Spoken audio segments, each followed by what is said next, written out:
कैसे हैं दोस्तों। एक और नई वीडियो में आपका फिर से स्वागत है। और आज जो हमारे पास कॉल है वो पार्क एवेन्यू अपार्टमेंट पड़ता है गाज़ियाबाद के अंदर, वहाँ की कॉल है। तो वहाँ पर एक एलजी का डबल डोर फ्रिज जो कि हमने 2 दिन पहले यहाँ पर चेक किया था, तो उसके जो फ्रीज़र के अंदर बहुत ज़्यादा कूलिंग हो रही थी और जो नीचे का लोअर पार्ट था उसमें बिल्कुल भी कूलिंग नहीं थी। तो इसकी जो पीछे बैक साइड में हमने चेक करा था तो इसकी ड्रेन में भी पानी नहीं था बिल्कुल। ड्रेन ट्रेप का जो कटोरा होता है वो बिल्कुल सूखा हुआ था और हमारा डाउट था कि इसकी बीच की डक्ट में भी बर्फ़ होगी। तो हमने इस फ्रिज को 2 दिन के लिए बंद करवा दिया और 2 दिन बंद करवाने के बाद हम उसको आज रिपेयर करने जाएंगे दोस्तों। तो आइए चलेंगे पार्क एवेन्यू अपार्टमेंट।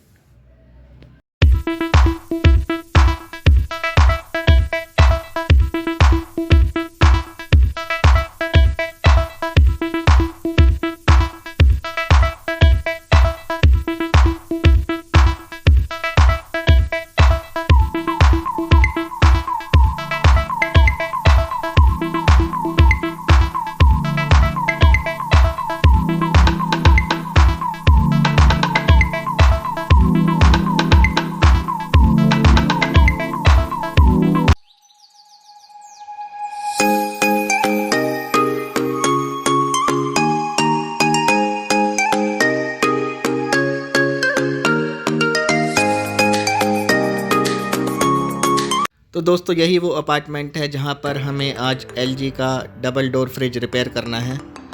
अपार्टमेंट का नाम है पार्क एवेन्यू अपार्टमेंट। ये गाज़ियाबाद में पड़ता है, गौर सिटी 1 लोकेशन है। तो आज इसी अपार्टमेंट में चलेंगे और एलजी का डबल डोर फ्रिज ठीक करेंगे। तो आइए अपार्टमेंट के अंदर चलते हैं। और हम अपार्टमेंट के अंदर आ चुके हैं। ये इसका अपार्टमेंट के अंदर का व्यू है, आप देख सकते हैं। तो अब हम अपनी लोकेशन ढूंढ रहे हैं जहाँ पर फ्रिज ख़राब है एलजी का। तो आइए चलते हैं अपनी लोकेशन पर। तो दोस्तों हम अपनी साइट पर पहुँच चुके हैं। यही वो एलजी का फ्रॉस्ट फ्री फ्रिज है जिसे हमें आज रिपेयर करना है। तो आज से 2 दिन पहले हम यहाँ पर आए थे तो हमने ये फ्रिज चेक करने के बाद बंद करवा दिया था, क्योंकि हमें डाउट था कि इसकी बीच की डक्ट में सारी बर्फ़ जमी हुई है और इसकी ड्रेन भी पूरी बंद थी, पीछे पानी बिल्कुल भी नहीं आ रहा था ड्रेन कवर में।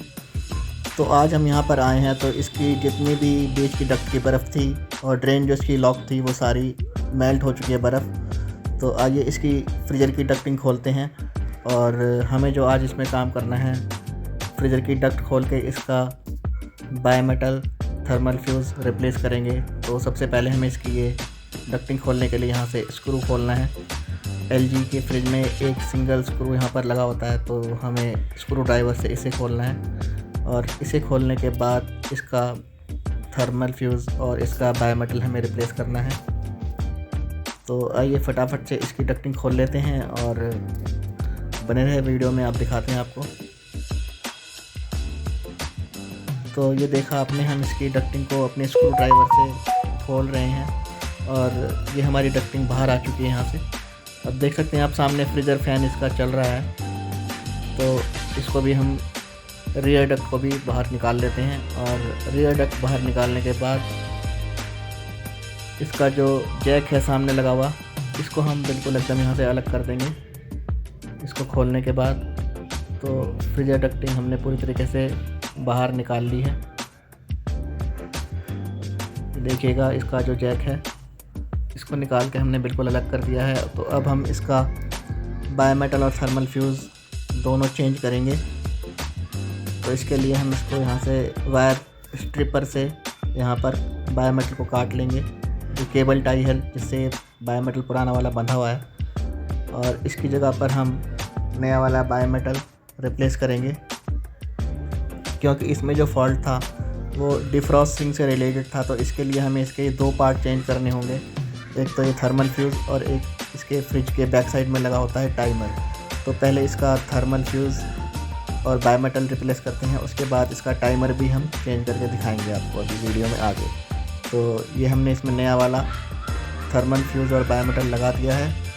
तो ये चारों वायर इसके पाउच के अंदर होते हैं। 2 वायर जो हैं थर्मल फ्यूज़ पे जाते हैं और 2 वायर इसके बायोमेटल के ऊपर जाते हैं। तो ये हम यहाँ पर इसकी कूलिंग कॉइल से लगा देंगे और हमेशा जो बायोमेटल के अंदर जो एक स्टील वाला मेटल होता है, हमेशा उसको ही आप इसके कूलिंग कॉइल से टच करके रखें, जिससे कि बायोमेटल अच्छे तरीके से सेंस कर पाए और हीटर को सप्लाई ठीक से दे पाए।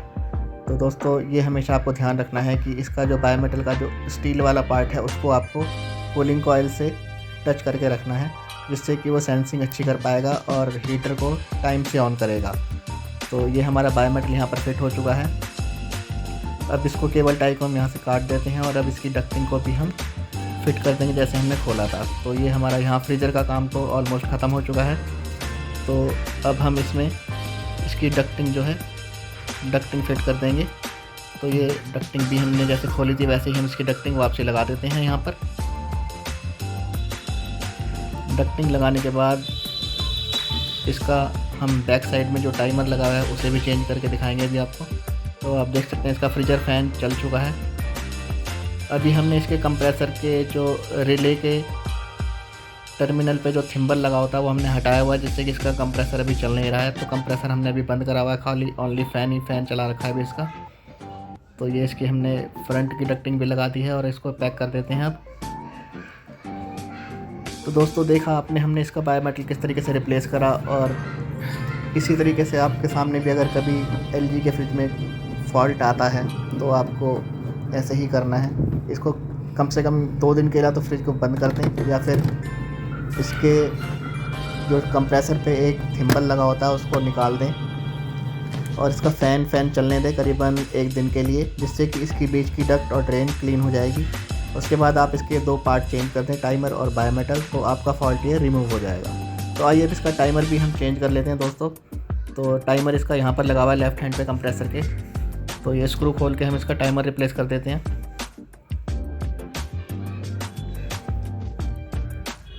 LG का टाइमर, इसमें 3+1 वाला टाइमर लगा हुआ है, तो वही हम लगाएंगे इसमें।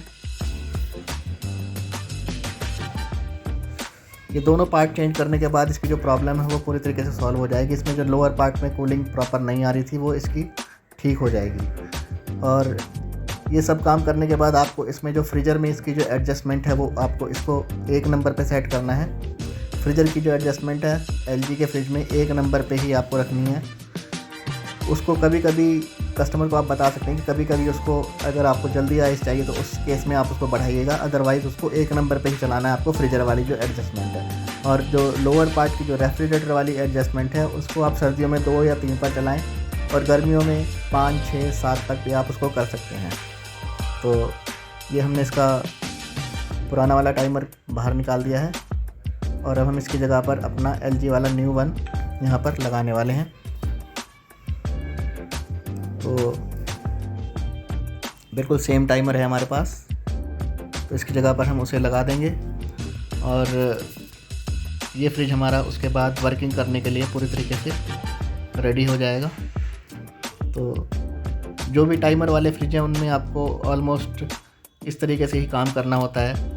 और इसका हीटर हमने चेक कर लिया था, तो हीटर इसका प्रॉपर काम कर रहा था। तो हीटर अगर प्रॉपर काम कर रहा है तो आपको इस केस में ये 2 पार्ट रिप्लेस कर देंगे तो ये फ्रिज आपका ओके हो जाएगा। क्योंकि LG के फ्रिज में हीटर बहुत ही कम ख़राब होता है, ना के बराबर चांसेस हैं। LG के फ्रिज में हीटर बिल्कुल ना के बराबर ही ख़राब होते हैं। तो ये हमने इसमें टाइमर भी चेंज कर दिया है और हमारा फ्रिज जो है काम करने के लिए रेडी है। अब ये इसे हम वैसे जैसे हमने खोला था उसी तरीके से पैक कर देंगे। तो आई होप आज की वीडियो से आपको LG के फ्रिज के बारे में बहुत कुछ जानने को मिला होगा, LG डबल डोर फ्रिज के बारे में। क्योंकि आजकल तो ये एनालॉग वाले फ्रिज आ नहीं रहे, आजकल सारे डिजिटल आ रहे हैं, इन्वर्टर मॉडल आ रहे हैं। तो उनके अंदर ये टाइमर और बायोमेटल नहीं होते हैं, उनके अंदर PCB सर्किट लगे होते हैं। ये जो पुराने फ्रिज आया करते थे उन्हीं में सारे में ये टाइमर और बायोमेटल से बनाए जाते थे, जिससे कि इनकी डिफ्रॉस्ट साइकिल काम करती थी।